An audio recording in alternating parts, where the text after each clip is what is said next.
Roger, oups. Alors, c'est bien ça, Vincent. J'aurais voulu le recommencer un jour. Alors, pour savoir où l'on va, il faut savoir où l'on vient. Puis cette question-là, je me l'avais posée, je me la posais. Et puis, à un moment donné, j'ai décidé de m'asseoir et commencer à y répondre. Fait que j'avoue, je dois avoir passé peut-être au moins 50 heures peut-être ou 100 heures à lire toutes sortes de documents. Je vais dire comme Yves dit tout le temps, je ne me prétends pas un expert en la matière, je vous le dis tout de suite. Je suis juste un curieux.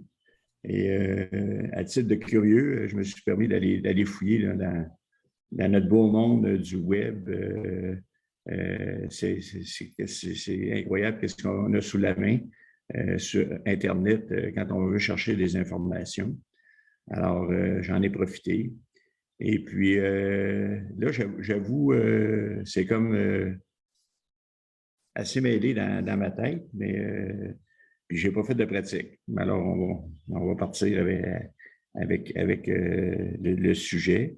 Et puis, moi, je vous encourage avec prendre une feuille de papier, puis lister tous les mots les mots nouveaux que vous n'avez jamais entendus. Alors, peut-être, ça peut être intéressant là, comme exercice, puis ça va vous garder réveillé aussi. Parce que moi, avec mon ton monocorde, c'est peut-être pas tout intéressant, puis je ne veux pas vous tomber endormi.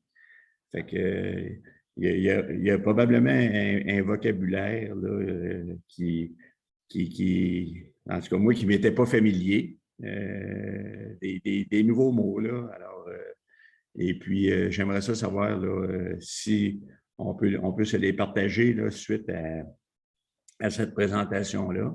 Et puis, ça fera partie aussi d'une autre activité que je veux mettre en place, là, les saviez-vous et que veut dire? Alors, saviez-vous que veut dire?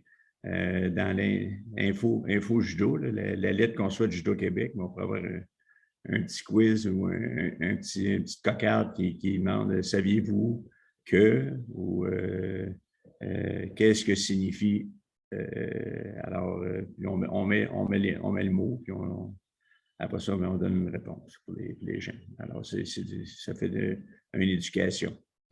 Alors, sans plus tarder, je vais commencer. Et là, je vais vous partager l'écran.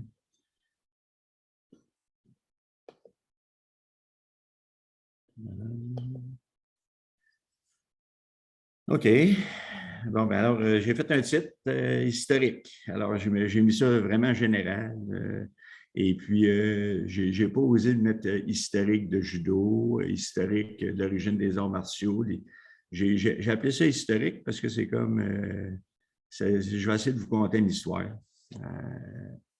Alors, est-ce que ça va respecter, puis je ne suis pas historien, hein, alors est-ce que ça va respecter tous les critères d'un historien qui compte une histoire, puis avec toutes le support, puis d'avoir mis toutes ces sources d'informations? Non. Alors, je vous le dis tout de suite. Mais même des fois, j'en invente, je pense. Alors, mais quand j'en invente, c'est parce que je trouve que ça fait du sens. J'essaie de me mettre dans la peau des gens à cette époque-là. Et puis là, je me dis, bah, ça doit être à peu près ça qu'il devait penser. Fait que ça peut arriver à quelques occasions.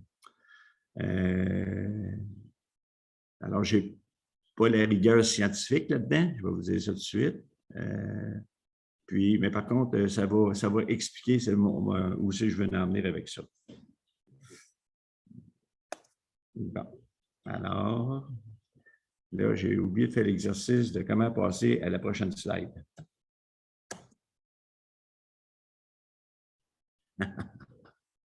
C'est toujours le fun. Alors, Vincent, est-ce que tu es là? Essaye tes flèches sur le clavier, là, en bas ou à droite. Là. Bon, et voilà. OK. Ça a fonctionné. Merci beaucoup. Alors, bon, pour l'historique. Alors, le plan, c'est, je vais vous expliquer l'objectif de la présentation, de où ça vient cette idée-là de se parler un matin. Puis après ça, les questions que je me suis posées, il y en a 7, il n'y en a pas une tonne, il y en a 8 même d'ailleurs. Puis les 7 premières, ça nous amène, c'est basé sur l'origine des arts martiaux. Alors, l'Afrique, l'Amérique, l'Europe, l'Asie. Et puis, évidemment, on va se concentrer sur l'Asie, le Japon, parce qu'en bout de ligne, la vraie question, c'est la question numéro 1. Et là, je vais vous l'expliquer tantôt. Puis la question numéro 8, les époques, les périodes, les ères du Japon, c'est quoi ça? Alors, c'est qu'on entendait tout à parler là, des ères Edo, la Meiji, Heian. Qu'est-ce que c'était cette patente-là? Alors, je vais vous démystifier ça. Ça va être un takeaway. Puis, une conclusion. Et le 21 novembre, je vous le dis tout de suite, il va y avoir une deuxième présentation où on va avancer dans le sujet. Alors, l'objectif de cette présentation.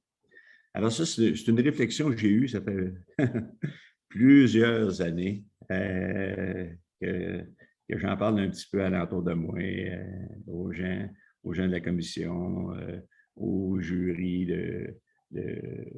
du comité. Excusez-moi, c'est plus la commission, le comité. Et puis,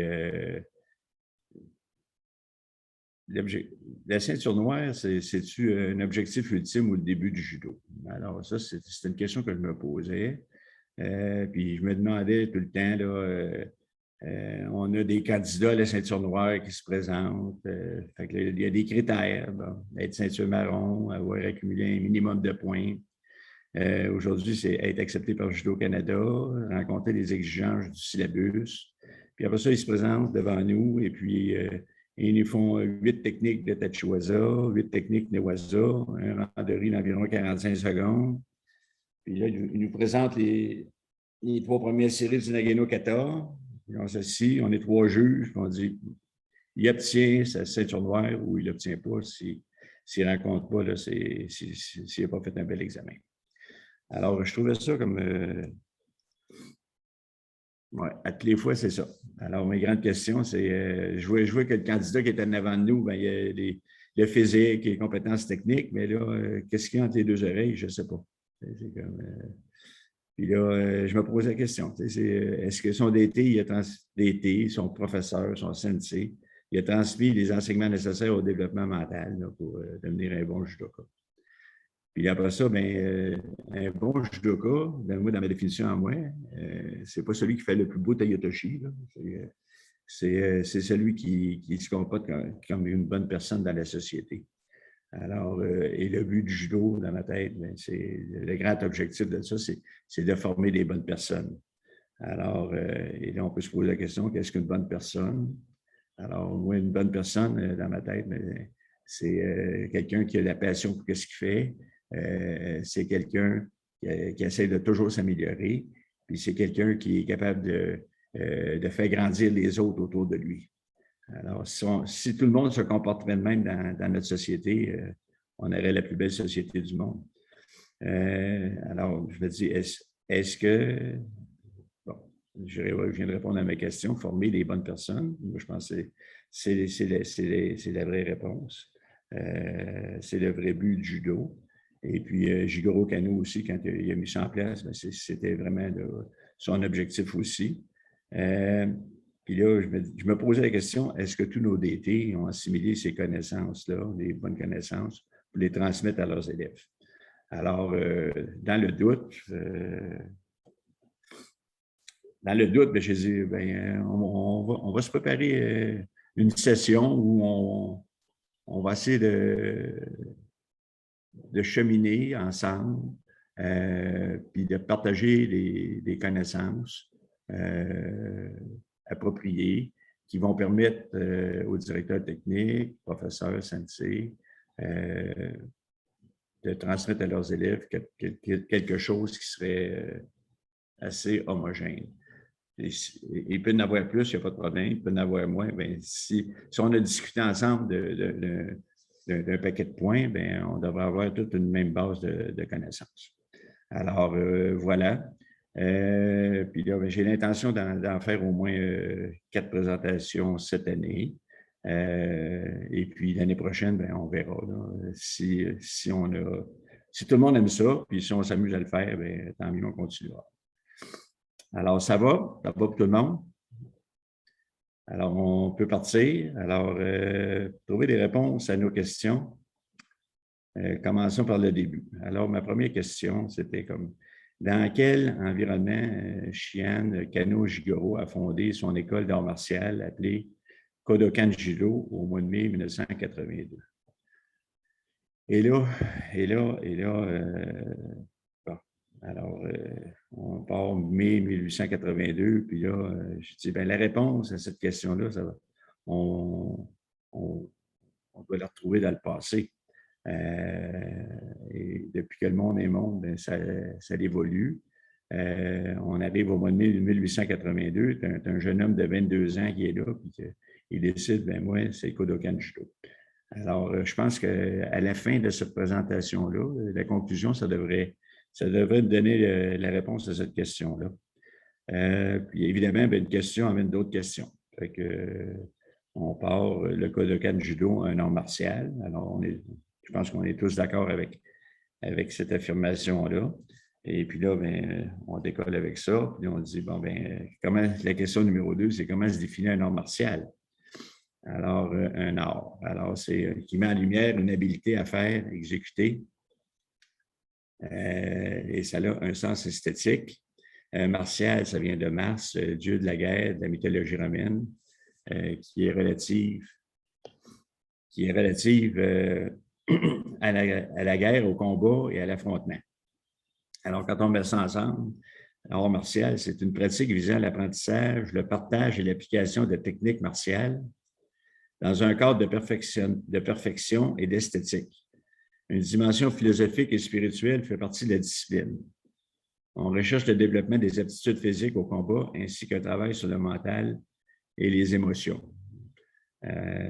Alors, pour ceux qui sont un peu familiers avec les corps, là, alors, si vous ne le saviez pas, je vais vous dire, on a quatre corps selon une certaine théorie. Alors, on a évidemment notre corps physique, on a notre corps émotionnel qui vient du cœur, on a notre corps mental qu'on appelle la raison, celui qui est toujours cartésien et qui nous ramène de nos émotions. Et puis, évidemment, bien, vous avez le corps spirituel qui nous amène là, dans une autre dimension. Voilà pour la définition d'un art martial. Puis après ça, bien, la question numéro 3, c'est là, je me suis dit, bon, ben, c'est ça, mais ça vient de où, ça, les arts martiaux? Là? Alors, c'est-tu quelque chose qui date de 200 ans? C'est-tu quelque chose qui date de 500 ans, de 1000 ans? Alors, je n'avais pas vraiment une idée là-dessus, puis c'est de où ça venait. Alors, je vais aller voir. Alors, on part dans le monde du web et puis on trouve des réponses. Alors, sont-elles bonnes? Sont-elles accurate, là, précises? Alors, ben, on trouve des réponses. Je vais arrêter là. Alors, l'origine des arts martiaux, cette définition-là, c'est la première fois que j'ai vu, c'est ça. Alors, c'est un concept occidental, ce mot-là, arts martiaux. Et puis, le mot n'existait pas avant 1933. Alors, ça a été quelque chose d'intéressant que j'ai trouvé. Alors, en Asie, bien, il y avait d'autres mots qui désignaient leur art, mais ça s'appelait pas arts martiaux. C'est ça, c'est un concept occidental. Alors, l'origine des arts martiaux, bien, ça remonte à la nuit des temps. Ça, à un moment donné, on ne sait pas, on ne le voit pas. Et puis, les arts martiaux, ce n'est pas quelque chose qui est exclusif aussi à l'Asie. Du coup, ben, on en parle beaucoup comme étant la naissance des arts martiaux, mais il y a eu aussi en Afrique, en Amérique, en Europe, des pratiquants d'arts martiaux. Alors, on va entrer un petit peu plus dans le détail de ça, rapidement. Alors, l'origine des arts martiaux africains, alors, il y en avait, ça s'est développé un peu partout. Je vous ai mis,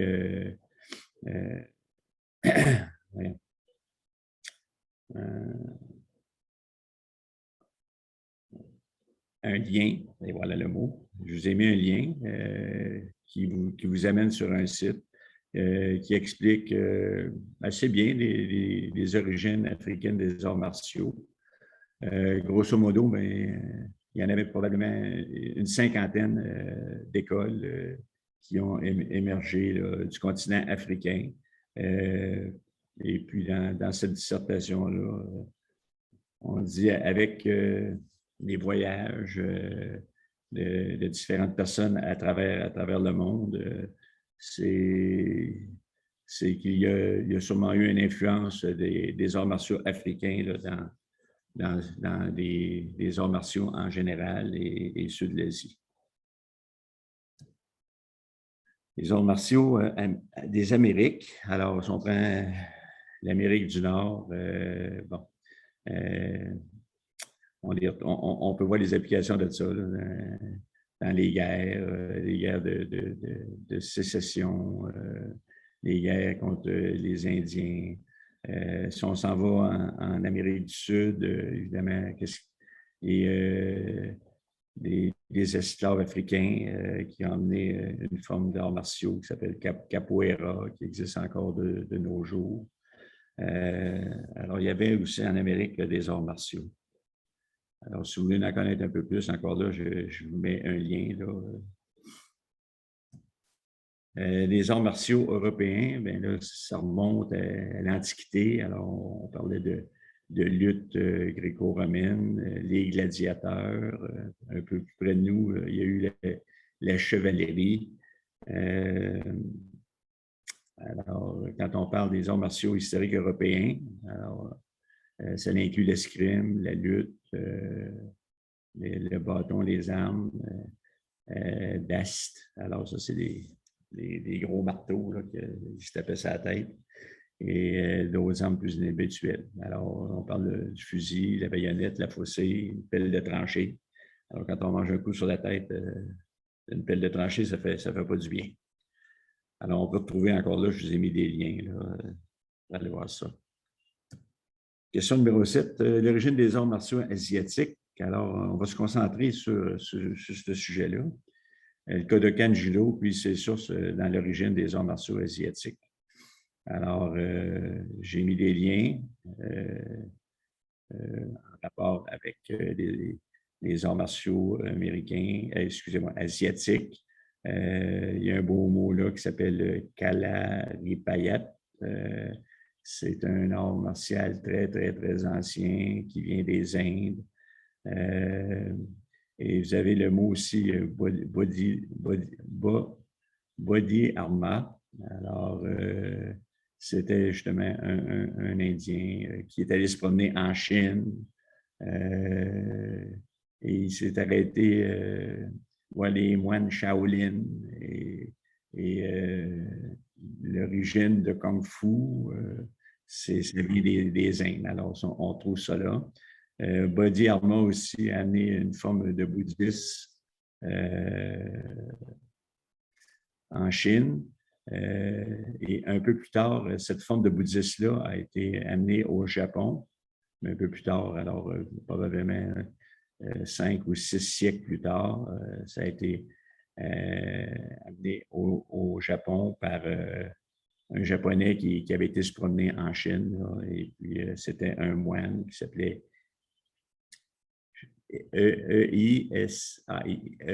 Esaïe, quelque chose comme ça. Et puis, qui avait amené ça là, au Japon. Et puis, en tout cas, quand on regarde historiquement, les samouraïs sont tombés en amour avec cette forme de bouddhisme-là et ils trouvaient que ça correspondait bien à leur style de vie. Mais je pense qu'on en parle un petit peu plus loin là, dans la présentation. Alors, ça va bien? Tout le monde, est-ce qu'il y a des gens qui dorment là? Je vais aller checker ça. Ça allait bien. OK. L'époque 8. Alors, la question numéro 8. L'histoire du Japon. Bon, c'est comme l'histoire du Japon. Nous, on a le calendrier grégorien qu'il appelle, là, et puis on est rendu en 2021. les Japonais ont un calendrier qui fonctionne par époque, des périodes, des ères. Alors, ce beau calendrier-là, avant 1868, avant la réforme Meiji, alors qui est une de leur époque, ça représentait des grands événements qu'il y avait eu dans l'histoire du Japon.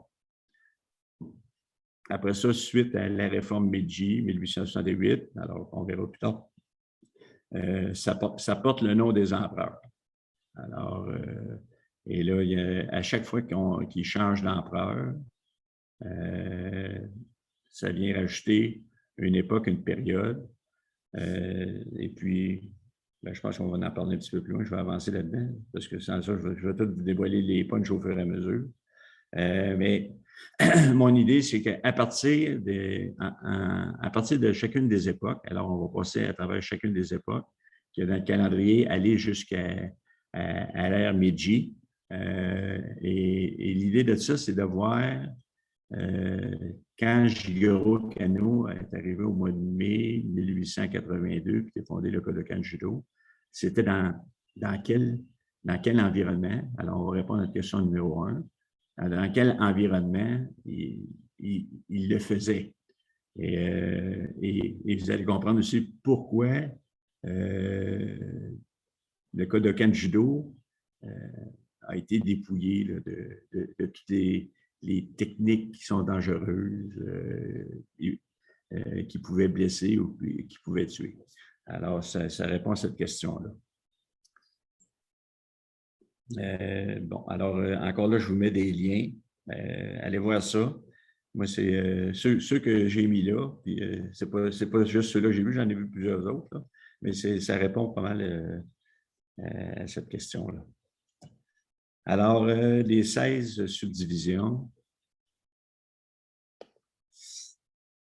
Ça fait que c'est ça. On est rendu à la 16e division. Ça a commencé en 2019. C'est l'ère Reiwa. Alors, il s'est passé quelque chose d'assez intéressant. L'empereur qui était en poste avant l'ère Reiwa, alors l'ère ECI, et là, son nom m'échappe, mais vous pouvez le retrouver. Ça commence par A, son nom. Alors, il a décidé, lui, qu'il était rendu vieux, puis il était fatigué, puis il a décidé de passer le flambeau à son fils, alors parce que ça marche de père en fils, ces affaires-là, en 2019. Alors, ça avait créé tout un émoi, parce que c'était comme...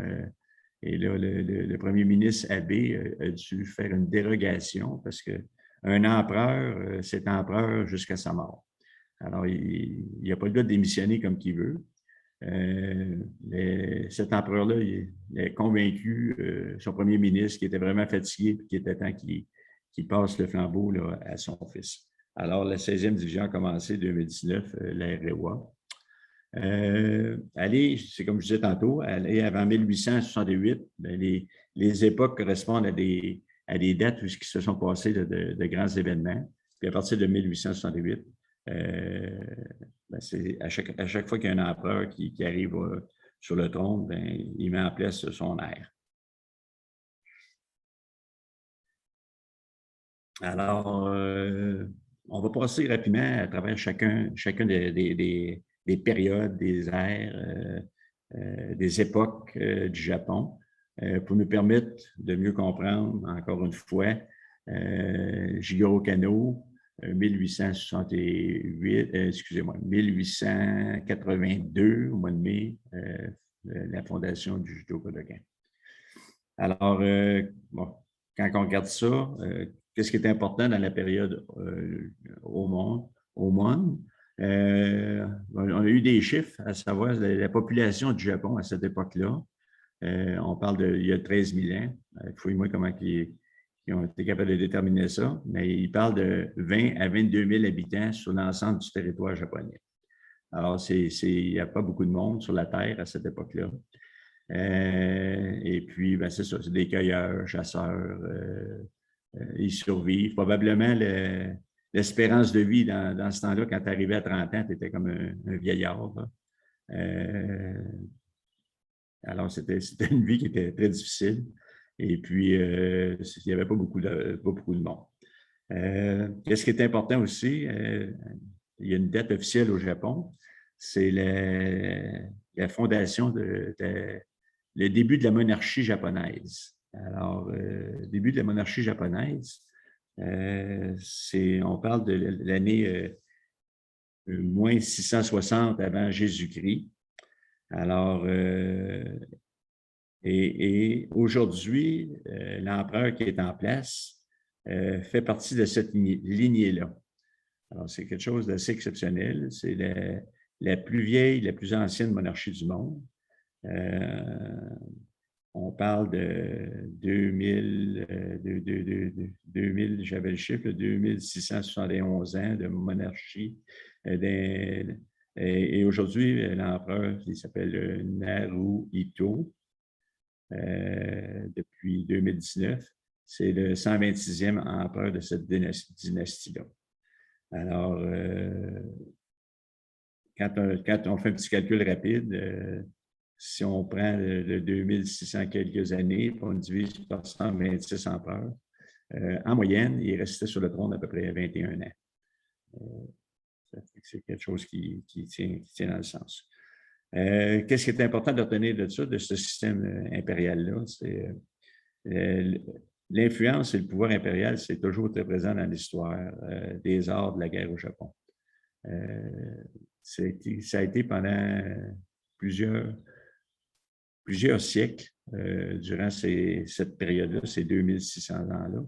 Le pouvoir n'était pas géré par les empereurs, mais il y avait toujours une autre faction qui s'occupait de gérer le pays. Et bon, on verra plus tard aussi là, que les samouraïs l'ont fait à peu près pendant 700 ans, là, durant cette période-là, où c'était eux qui avaient le pouvoir de diriger le Japon. Qu'est-ce qui est important de retenir, c'est que dans toute cette histoire-là de l'impérialisme, il y a eu un schiste qui a duré à peu près, que je me souvienne, 30 ou 40 ans, où il y avait 2 empereurs. Alors, et ça, on le verra plus tard. C'est comme, il y avait un shogun qui était là. L'empereur en place ne voulait pas le nommer. Fait que, il a décidé de faire affaire avec une autre branche. Puis il a nommé un autre empereur, puis il s'est fait nommer shogun. Alors, c'était appelons ça une démocratie différente de la nôtre aujourd'hui. Mais ça s'est passé. Alors, c'est ça. Ça fait que le pouvoir impérial, l'influence, toujours très important. Puis dans toute l'histoire, c'est qu'il y a toujours eu le respect là, de son peuple, même aujourd'hui encore.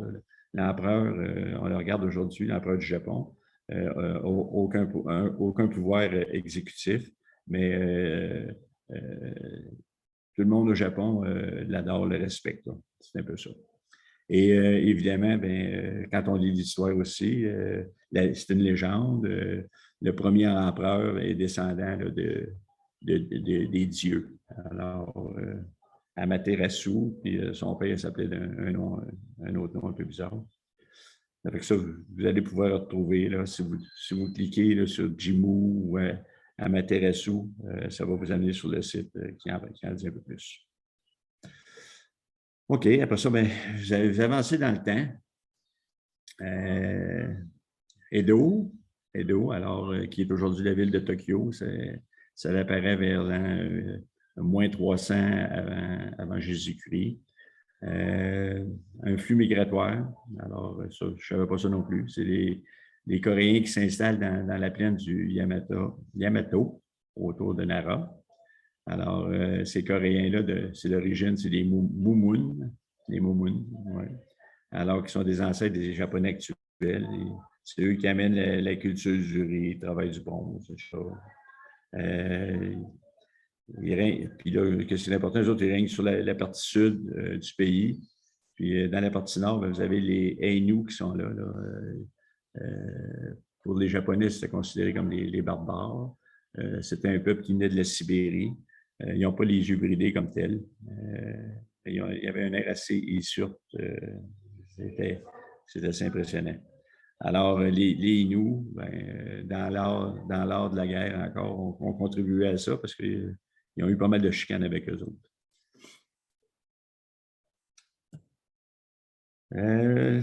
La période Yamato, alors, c'est considéré comme le début d'un véritable État. Alors, on parle dans notre ère après Jésus-Christ, de l'an 250 à 710. Il y a eu deux sous-périodes. Alors, la période Kofun.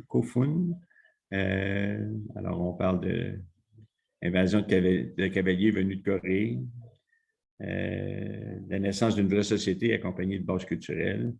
Et puis après ça, vous avez eu la période Asuka, 538 à 710. Alors, c'est marqué par l'arrivée du bouddhisme au Japon en 538. Alors, et là, c'est là que M. Boudirama, si vous allez voir son histoire, là, a une influence là, sur l'arrivée du bouddhisme au Japon.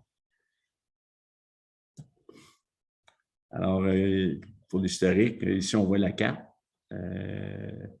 Les Yamato, qui sont les Coréens qui sont arrivés avant. Au nord, vous avez les Emishi. Alors, les Emishi, c'est les barbares. Et les Ainu, qui sont plus en haut ici, sont installés là. Il aurait pu décrire leur nom. Là. Alors, eux, ils descendaient de la Sibérie, qui se trouve un petit peu plus au nord. Alors, le Japon de l'époque, c'était cette portion-là ici, qui était quand même assez unie.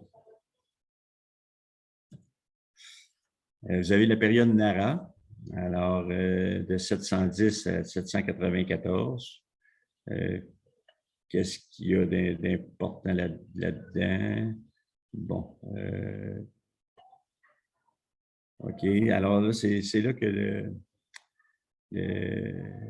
l'empereur, le pouvoir central donne des terres. Alors, pour la culture.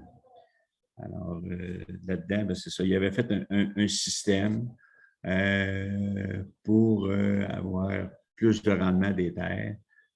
Puis là, il avait octroyé là, à chacun des citoyens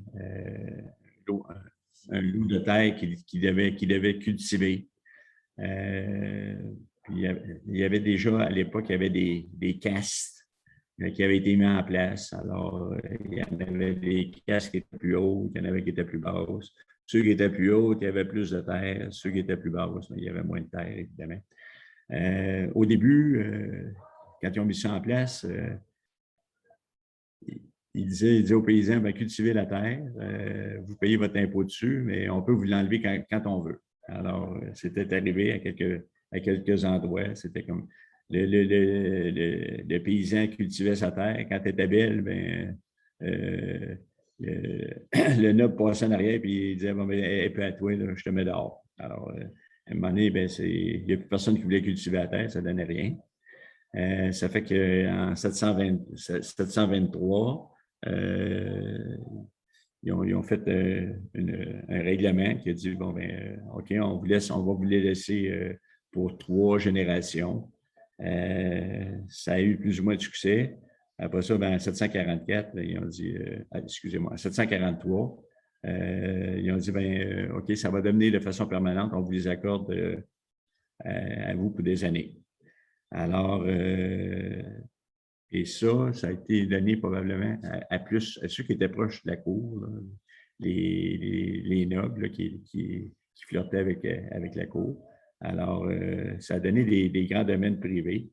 Et puis là, vous avez le mot Shoen. Je ne sais pas si vous connaissez ce mot-là. Moi, je ne le connaissais pas. Alors, qui sont des grands domaines privés qui sont exploités par une classe de nobles.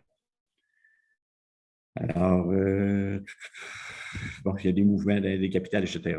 Alors, c'est comme un point tournant. Ça fait que là, il y a des gens qui ont de la propriété au Japon.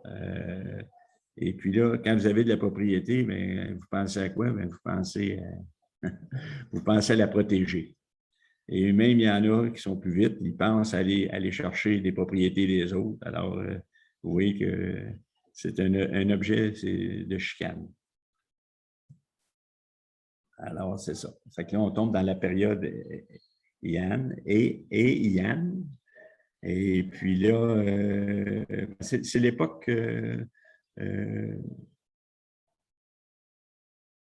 où, comment je peux dire ça, là? Il est constitué une classe guerrière professionnelle. Alors, et puis, il y avait deux facteurs qui favorisaient la création de cette classe-là. C'est que la première, c'était au niveau de la volonté impériale. L'empereur voulait aller conquérir les terres qui étaient au nord. Alors, on a vu tantôt sur la carte qu'il y avait les Hainous et les Emishi qui étaient là. Alors, ils convoitaient ces terres-là, puis les rassembler dans leur royaume. Et puis, pour faire ça, il y avait besoin d'une milice, il y avait besoin de soldats. Alors, avant cette époque-là, il y avait des groupes de 1000 soldats. Ça marchait plus ou moins. Fait que là, il a changé sa formule. Là, il a fait des bataillons de 3964 hommes. Puis au lieu d'aller chercher des paysans pour faire ça, il avait pris des gens plus fortunés, là, de la noblesse ou de la bourgeoisie. Alors, avec ça, pourquoi il n'allait pas chercher des paysans? Parce qu'il y avait besoin des paysans pour cultiver la terre et puis nourrir les populations qui étaient grandissantes. Alors là, ça a créé là, des guerriers professionnels. Et puis ensuite de ça, comme je parlais tantôt, la création des Chouans. Avec les Chouans, comme je disais tantôt, ça avait des grands propriétaires terriens. Alors, il y avait besoin aussi de guerriers professionnels pour protéger leurs terres. Il y en avait besoin aussi pour protéger leurs terres de leurs voisins. Il y en avait besoin pour collecter les taxes imposées aux paysans. Il y en avait besoin aussi pour reprendre des terres quand les paysans n'étaient plus capables de payer les taxes. Puis aussi pour protéger ces paysans qui travaillaient sur la terre. Alors, l'État impérial ne s'occupait pas de ça. C'était à eux de s'en occuper. Et puis, alors, ils se sont formés des groupes d'armes, des groupes, excusez-moi, d'hommes d'armes entraînés. Alors, le mot, c'est Su-wa-mo-no. Alors, des bandes de guerriers, des Bushidan. Et en grossissant même ces armées-là, ils sont devenus très indépendants du gouvernement central parce qu'ils avaient leur propre force armée. Et puis là, quand tu as des armées à droite, à gauche, tu as des grands domaines, la chicane pointe. Alors, c'est à cette époque-là aussi qu'on commence à entendre parler de pratique des arts martiaux, dont à l'intérieur de ça, de la pratique du jujutsu. Alors, je termine, ouais, c'est ça. Alors, connaître des grandes turbulences dans la société. Alors, 1180, on a la guerre de Genpei. Et on parle d'une guerre pour la succession au trône impérial.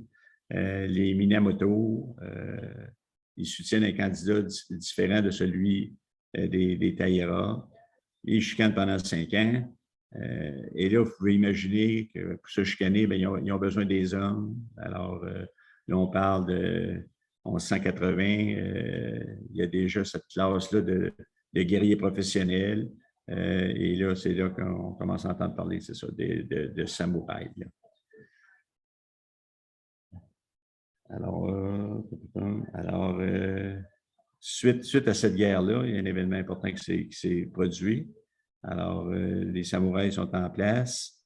Premier shogun, alors, pour votre information, c'est la famille Minamoto. Et le monsieur, à l'époque, s'appelait Minamoto no Yoritomo. Alors, il a mis le premier Bakufu. Alors, Bakufu, c'est peut-être un mot que vous connaissez, vous ne connaissez pas. Alors, ça veut dire le pouvoir sous la tente. Il a été nommé shogun en 1192. Alors, qu'est-ce qui est ironique là-dedans? C'est évidemment, c'est toujours l'empereur. Il doit avoir le sentiment de l'empereur pour devenir un shogun. Sans ça, il est comme pas reconnu. Là. Il est comme un bandit. Ça serait comme un bandit qui prendrait le pouvoir, un coup d'État, et en ayant le sentiment là, de l'empereur, ça crée une unité dans le pays. Alors, ce shogunat-là, ils deviennent des gens qui vont s'occuper de régir les affaires du Japon. Alors, ça, c'est encore là important. 1192. Le Japon va être dirigé par des samouraïs et il restera jusqu'en 1868. Alors, on parle de quasiment 700 ans, là, un peu moins de 700 ans là, de pouvoir là, des samouraïs à diriger les affaires de l'État. L'époque Kamakura, alors 1185 à 1333. Alors, les samouraïs, ils sont en place. Tout le monde en a. L'empereur a sa gang de samouraïs. Les grands propriétaires terriens ont leurs samouraïs aussi. Le pays devient comme assez fragmenté. Chacun son territoire. Le pouvoir impérial, comment je peux dire ça, diminue. Et puis, bon, toute la gang d'enfants, là, ben, les autres, ils chicanent. C'est à cette époque-là aussi qu'on trouve les... Ah, je vais juste revenir un petit peu en arrière, je m'excuse. C'était comme... ouais. Il y avait c'est ça, les Shoan sont administrés par des Jito. Alors, les Jito, ceux qui étaient là avant, fouillez-moi qu'est-ce qui s'est passé. Là. Ils ont comme disparu, là, ces propriétaires-là. Les grands domaines ont été administrés par les Jito. Les Jito, ben, c'était nommé par le shogun. Alors, Minamoto no Yoritomo, il a placé tous ses chums pour gérer les Shoan. Puis là, les Jito sont choisis parmi les Go-Kenin, qui sont les vassaux du shogun. Alors, les vassaux, ça veut dire que c'est des chums du shogun. Puis l'autre affaire aussi, quand je parlais du moine Esai, lui, il a fondé l'école Rinzai. Il a introduit le bouddhisme Shan dans la classe des samouraïs. Alors, il y a beaucoup de samouraïs qui apprécient cette forme de salut intérieur que proposait le bouddhisme et complétait bien leur code d'honneur personnel. Alors, on voit apparaître le mot Bushido. À l'époque, ce n'était pas vraiment le nom, il y avait comme un autre nom, là. Parce que Bushido, le nom, ça apparaît beaucoup plus tard, là, vers le 16e siècle, ce code d'honneur-là. On parle aussi de l'importance du sabre pour le samouraï. Son procédé de fabrication, des détails, ça devient une vraie forme d'art.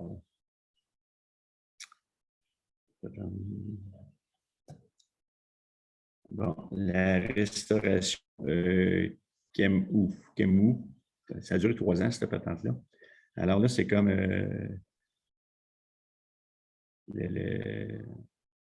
ouais. Quand on revient avant, là, les Minamoto qui étaient au pouvoir, ben, ils n'ont pas resté là tellement longtemps. Il y a une histoire là, où il y a une madame là-dedans qui est arrivée. Elle s'appelait Ojo.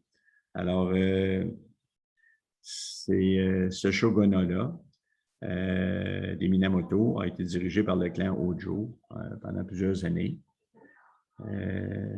Puis là, l'empereur, à l'époque, 1318, c'est ça. Alors, il s'appelait Go-Daigo. Il s'en va sur le trône. Puis là, ben, il est tanné de voir les Minamoto là.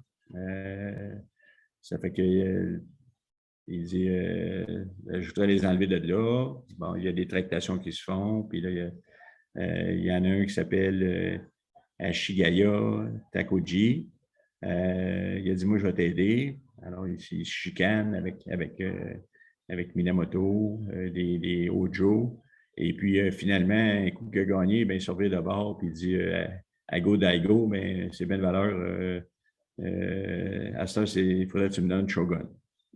Ben, Go Daigo, il dit, ben non. Il dit, c'est moi qui veux prendre le pouvoir. J'en veux plus de Shogun. Ça fait que je te nomme pas. Fait que là, lui, ben, il pogne le feu au derrière, puis il se décide de se trouver un autre empereur. Alors, il nomme un autre empereur, puis cet empereur-là, lui, il va le nommer Shogun. Alors, il y a un schiste, et ça va durer de 1338 aller jusqu'à 1392. Ça va parler d'une quarantaine d'années, mais c'est plus à peu près 54 ans, où il y a eu deux empereurs qui régnaient là, sur le Japon. Alors, on parle du territoire du Nord, du territoire du Sud. Et puis, il y a la mise en place d'un deuxième shogunat. Ashikaga Takoji, il devient le premier shogun de ce deuxième shogunat-là. Et c'est lui qui va s'occuper des affaires de l'État avec son nouvel empereur.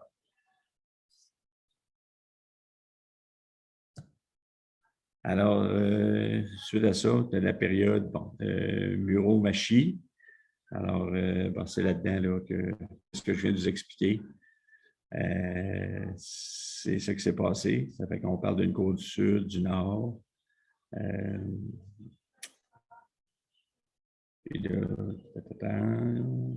Alors, des conflits, beaucoup de conflits encore avec les grands propriétaires terriens qui sont devenus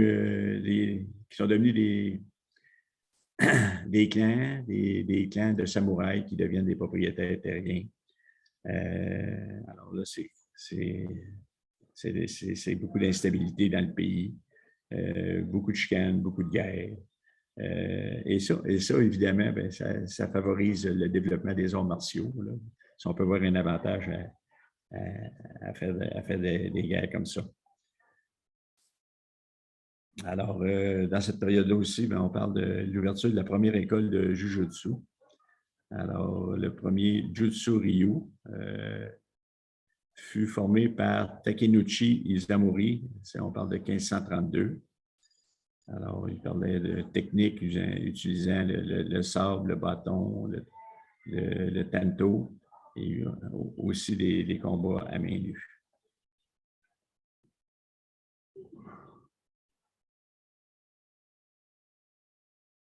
Alors, ça s'en va jusqu'en 1573. Là, la fin du paragraphe. Alors, ils vont continuer à occuper ce pouvoir-là pendant, on parle de quasiment 200, pas loin de 250 ans. Évidemment, quand toute chose a une fin, son pouvoir diminue à cause que chacun des divisions, des grandes propriétés, des clans qui sont au Japon prennent de plus en plus de force. Puis là, finalement, ben, en 1573, il est destitué là, par le clan Oda. Et on trouve là, Oda Nobunaga, qui est un personnage là, un grand tournant dans l'histoire du Japon. Alors, ici, le Japon en 1570, c'est comme je dis, ben, on voit la carte, on voit tous les grands domaines, les grands territoires qui appartiennent à des clans, à des familles. Celle qui est au centre, là, Oda, c'est celle-là qui va partir la chicane en 1573 et puis qui va démettre là, de ses fonctions là, le shogun qui est en place.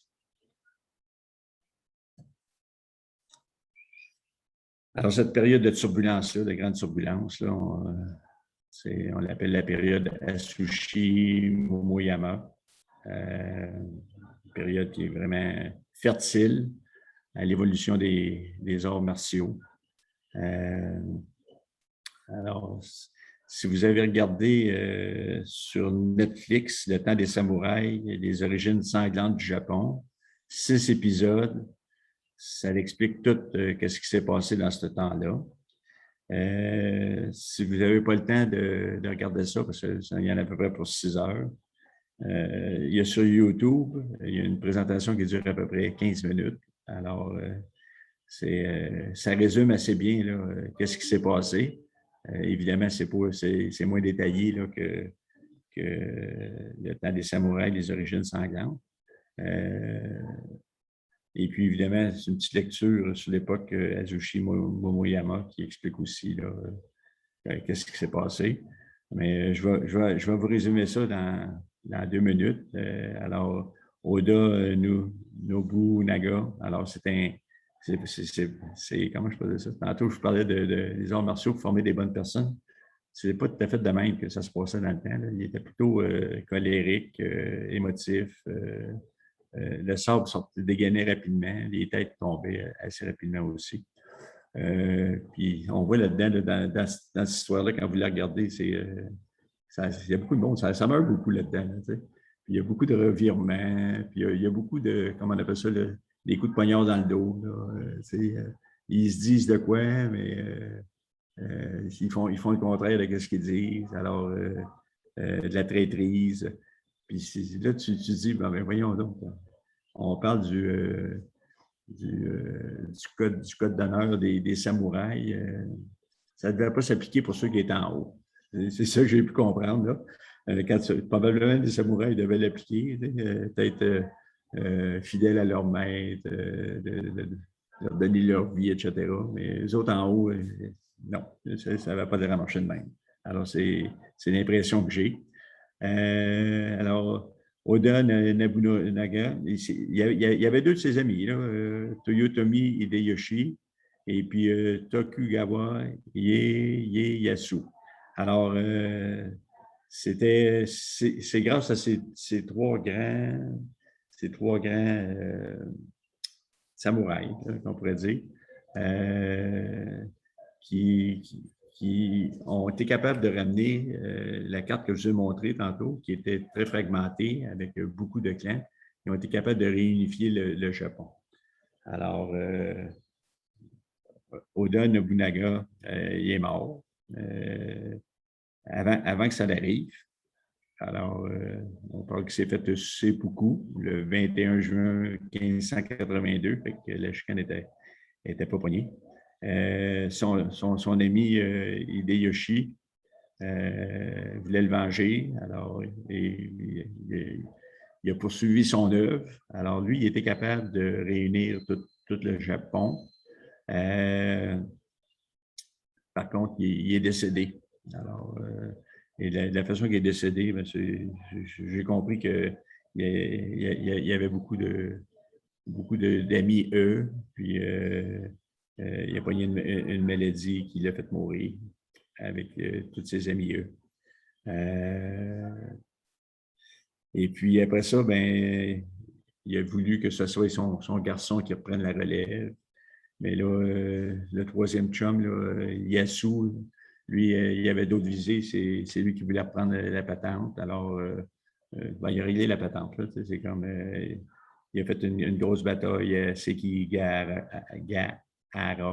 Alors, puis il y avait une centaine de mille de personnes sur le champ de bataille. Ça a duré 24 heures. Il s'est coupé plein de têtes, etc. Il a éliminé le fils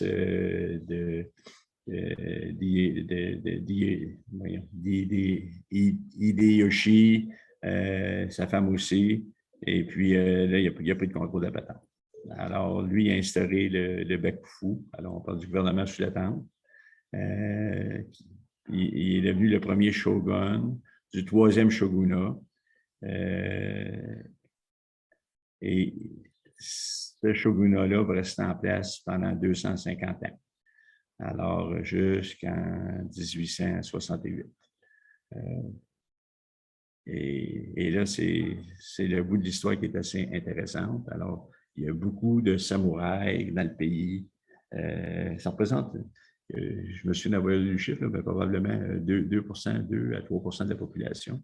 Alors ça, c'était évidemment c'est pas tous les combattants, là, mais les samouraïs, c'était ceux qui venaient d'une classe qui était plus élevée, de nobles, qui avaient de grandes familles. Et puis, c'est ça, on parle d'à peu près 2 Évidemment, pour eux, il y avait des combattants là, qui se battaient pour eux, qui avaient un rang qui était plus inférieur. Je vous ai mis des liens là. Temps des samouraïs, c'est comme je vous disais tantôt, c'est 6 épisodes. Alors, c'est intéressant. Prenez-vous une feuille à côté, parce qu'écrivez des noms. Parce qu'à un moment donné, là, on vient bien perdu là, dans les noms. Quand on le sait au début, retenez 3 noms. Là, Oda Nobunaga, Toyotomi Hideyoshi, puis Tokugawa Ieyasu. Alors, c'est les trois principaux personnages. Mais il y en a, c'est une saga vraiment incroyable. Sur YouTube, c'est plus simple. C'est plus simple à comprendre, mais encore là, il y a moins de noms. Ça va plus à l'essentiel de l'histoire. Bon, alors, encore là, ici, c'est ça, le Japon. Alors, il a fait quand même quelque chose d'assez extraordinaire parce qu'on voit le clan Oda, c'est le petit domaine qu'il y avait ici, là, qui ont été capables de ramasser, d'unifier tout ça dans une guerre qui a duré 30 ans. Alors, beaucoup de batailles, plein d'actions. Encore là, ici, ça montre avant la grande bataille de Sekigahara, là, que Ieyasu a faite à la fin. Alors, on voit que c'était assez morcelé. Bon, on arrive à la période Edo. Alors ça, c'est une période qui est assez... on entend souvent parler. Alors, ça débute en 1603. Ça va jusqu'en 1868. Alors, l'époque Edo, c'est Ieyasu. Il a gagné la bataille de Sekigahara. Premier shogun, troisième shogunat. Alors, pour votre information, il n'y en a pas eu d'autres. Hein. Ça a été terminé là. Il y a eu 3 shogunats dans l'histoire du Japon, parce qu'on entend tout le temps parler du shogun, là, mais il y en a eu 3. Il n'y en a pas eu 4, il n'y en a pas eu 2, il y en a eu 3. Alors là, imaginez-vous ce paquet de samouraïs-là, puis de monde qui aime se battre, parce qu'il n'y a plus de guerre. C'est la paix. C'est terrible. C'est comme... Alors, tout ce monde-là, qu'est-ce qu'ils vont faire? Alors, et là, Ieyasu, en 1603, il y avait un gouvernement militaire, OK? C'est beau, la stabilité économique, politique, c'est parfait. Alors, mais il y a plein de samouraïs, les autres, tout ce qu'ils ont le goût de faire, c'est de se battre, c'est rien que ça que ça fait. Alors, il réorganise la société, il divise ça en 5 classes. Alors, au top de la pyramide, il y avait les samouraïs. Après ça, tu avais les artisans, les paysans, les marchands. Puis, il y a du monde qui s'appelle les non-personnes. Alors, c'est comme quasiment des esclaves, les autres, là. Puis là, il y avait juste les samouraïs qui avaient le droit de porter les 2 sabres, les daisho. Et puis là, c'est ça. Ça fait que qu'est-ce qu'ils font des samouraïs qui n'ont plus de guerre à faire? Bien, ils vont les reconvertir en fonctionnaires. Il va y en avoir qui vont... Ouais, comment choisir ça? C'est comme le gouvernement, c'est ça. Ils vont essayer de les aider, ils vont leur donner des subsides. Ils vont les pousser à les s'éduquer, à se recycler dans les arts de, je ne sais pas moi, de la peinture. C'est pas eux autres qui faisaient la cérémonie du thé, là, mais à les amener dans d'autres occupations. Puis évidemment, bien, à favoriser aussi le développement des arts martiaux. Alors, et à cette époque-là, c'est très fertile, vu qu'ils ont du temps. Ils ont le temps de s'asseoir, ils ont le temps de mettre par écrit les techniques qui leur ont sauvé la vie pendant toutes ces batailles-là.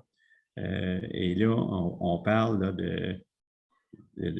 à l'apogée de l'époque Edo, on parle de 725 styles officiellement reconnus par l'État.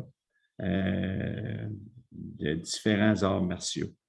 Alors, et là, il y a le mot Koryu Bujutsu, qui est assez intéressant. Puis je vous ai mis un lien ici. C'est un affaire qui dure 15 minutes, qui explique bien la période Edo, là, comment les gens se sentaient. Alors, c'est ça. Fait que la période d'Edo, ben, c'est aussi quand il n'y a pas de guerre, ben, ça, c'est un autre phénomène. S'il n'y a pas de guerre, il n'y a pas de mort. Et ils ont le temps de faire des bébés. Alors, ça, c'est quand même assez intéressant. Le début de la période Edo, le Japon, on parle d'à peu près 10 millions d'habitants. 1868, on arrive, ils sont rendus à 30 millions d'habitants. Alors, ça met beaucoup de pression sur les paysans à produire de la nourriture. Puis, il faut dire aussi qu'à l'époque Edo, ils ont fermé le pays. Alors, fermer le pays vers l'extérieur. Alors, ils sont devenus comme indépendants à l'intérieur. Ils ont gardé un petit comptoir là, avec les Hollandais là, pour faire des échanges. Mais le reste, il n'y avait pas d'accès. Et puis, s'il y avait un étranger qui se ramassait sur le territoire, c'était la peine de mort. Alors, c'était assez drastique. Ou si un Japonais sortait du pays et s'en allait ailleurs, c'était la peine de mort aussi. Alors, ils ont vraiment fermé leur pays. Alors, ça a été super bien pendant beaucoup d'années. Mais à un moment donné, avec les famines, il y a eu des mécontentements. Des mécontentements du pouvoir impérial, puis évidemment, ça venait de la population aussi qui n'est pas content de ça.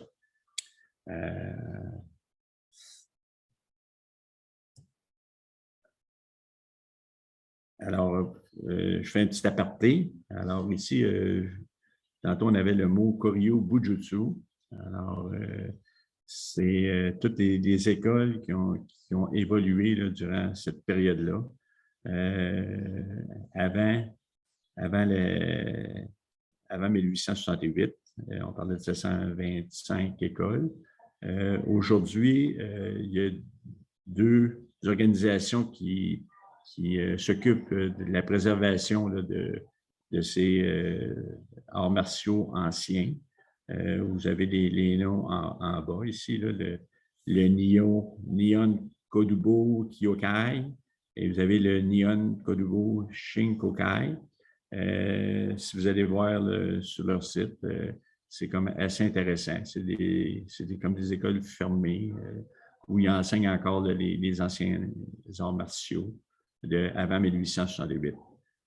Sans les changer, c'est comme pour préserver la culture. Alors, bon, qu'est-ce qui a amené la fin du shogunat Tokugawa? On parle de le Bakumatsu, 1853 à 1868. Alors là, c'est comme l'ouverture. L'empereur voulait favoriser l'ouverture du Japon à l'extérieur. Évidemment, le shogunat n'était pas pour ça parce qu'il perdait il sentait qu'il n'était pas pour perdre le pouvoir. Et puis là, ben, c'est ça. C'est que l'empereur, lui, voulait amener le Japon dans l'ère moderne. Il voyait ce qui se passait. Puis d'un autre côté, tu avais les Américains qui étaient là, tu avais les Russes qui étaient là, les Hollandais, les Français, qui, eux, voulaient avoir des ports pour commencer à faire du commerce là, avec le Japon.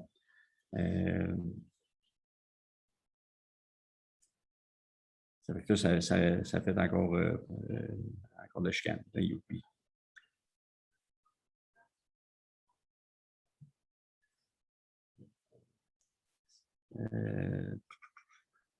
Ici, j'ai mis en bas là, un lien YouTube. Celui-là, il dure 25 minutes. Alors, ça l'explique ce qui s'était passé. Le général Perry là, qui arrive avec ses bateaux, qui bombarde Edo. Là, après ça, ben, les Japonais ils ont dit wow, arrêtez-vous, là. on va s'asseoir, on va négocier. Alors, ils mettent en place le traité Harris. Alors, on parle de tout ça. Les traités inégaux. Alors, c'était les Américains qui ont mis ça sur la table et ont dit c'est le même qu'on voudrait que ça se passe. On voudrait. Ils ont mis le traité sur la table et ils ont dit c'est le même, ça va se passer. Alors, étant donné les forces en présence, ça a été accepté. Puis, un moment donné, ben, c'est ça. Alors, il y avait des samouraïs qui étaient pour le shogunat, puis il y en avait qui étaient pour les forces impériales. Alors, ça a fait la guerre de Boshin, puis la bataille de Toba-Fushimi. Les forces du shogunat ont perdu. Et puis, ça a été comme la fin là, de l'époque des shoguns, puis l'entrée du Japon là, dans l'ère moderne.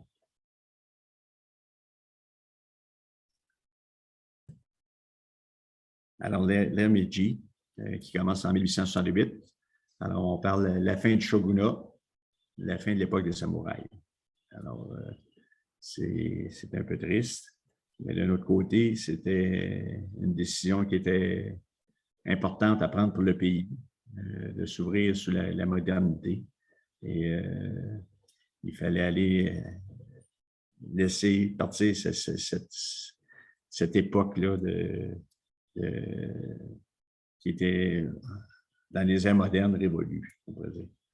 Alors, et là, vous avez, durant cette période-là, vous avez un petit bonhomme là, qui s'appelle Kano Jigoro, qui vient au monde en 1860. Alors, lui, il vient au monde durant le Bakumatsu. Il y a beaucoup de brasses camarades, beaucoup de changements dans la société japonaise.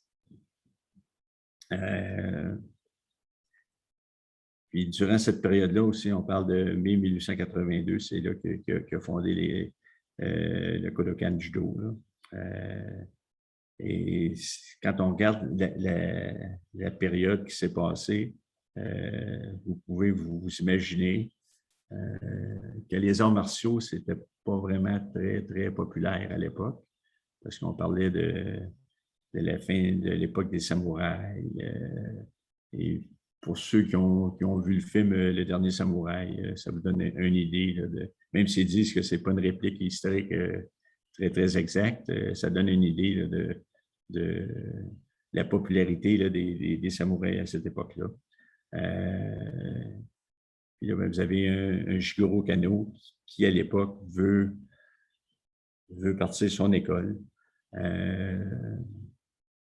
Ça vous met la table là, pour, comment je pourrais dire ça, pour la suite des événements. Ça n'a pas été quelque chose de facile, on pourrait dire, pour lui. Le 21 novembre, il y aura une deuxième présentation. Alors, on va aller un peu plus en détail là, des motivations de Kano Jigoro.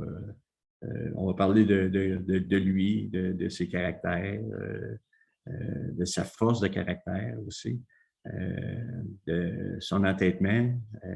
On pourrait dire pas entêtement, mais on va dire plus persévérance à vouloir s'améliorer, à vouloir faire quelque chose de bien pour le monde.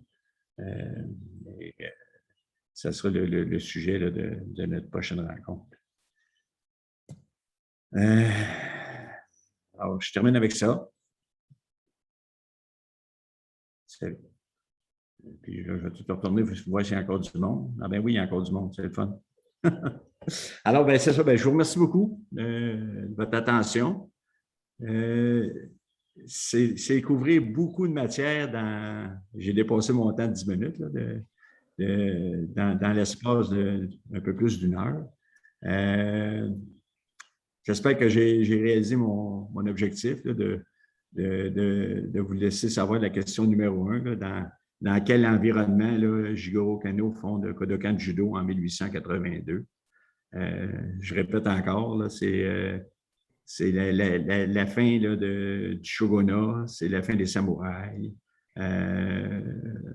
L'empereur se tourne vers la modernité. les Japonais ont plus tellement le goût d'entendre parler des arts martiaux, vu qu'ils ont vu comment ça fonctionnait les mitraillettes et les fusils. Là, ils n'en voyaient plus tellement l'utilité. Alors, à la prochaine réunion, ben, on verra là, comment Kano Jigoro a amené là, le Kodokan Judo là, à s'établir dans la société japonaise. Alors, merci beaucoup. Si vous avez des questions, on peut en prendre quelques-unes. Sinon, vous pouvez aussi les envoyer à Vincent ou les envoyer à moi, puis on peut répondre. Si vous avez des suggestions aussi, sur des sujets que vous voudriez creuser. Alors, on n'a pas tellement creusé sur le sujet du Bushido versus le code d'honneur du judo. C'est un sujet, ça, que je me garde pour plus tard. Alors, on pourra revenir sur ce sujet-là qui a été le Bushido. On parle toujours du code d'honneur des samouraïs. On parle le livre Bushido, le cœur du Japon, etc. Alors, j'ai comme l'intention d'en faire un sujet là, pour nos futures réunions. Jacques, j'ai une question pour toi. Oui. Est-ce que tu peux m'envoyer ton PDF que je le mette dans le chat avant que les gens puissent le télécharger avant de partir? Parce que je n'ai pas tout leur email. Ben moi, je voudrais Ah, tu n'as pas tout leur email? Non, parce que ça a été publicité at large et puis il y a des gens qui n'étaient pas inscrits qui sont venus te voir. J'aurais aimé mieux le rééditer là, sur, bon, OK. Sur le format Judo Québec. Là. Donc, tous ceux qui veulent avoir le PDF là, de PowerPoint de Jacques, vous pouvez m'écrire un courriel à vscotto, SCOTTO, à commercial judo-québec.qc.ca et ça me fera un plaisir de vous le transmettre. Merci.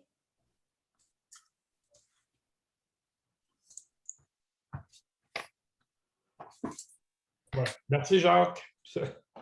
Merci beaucoup, Jacques. Beau travail. Merci, Jacques. Je ne sais pas si c'était un beau travail, mais en tout cas.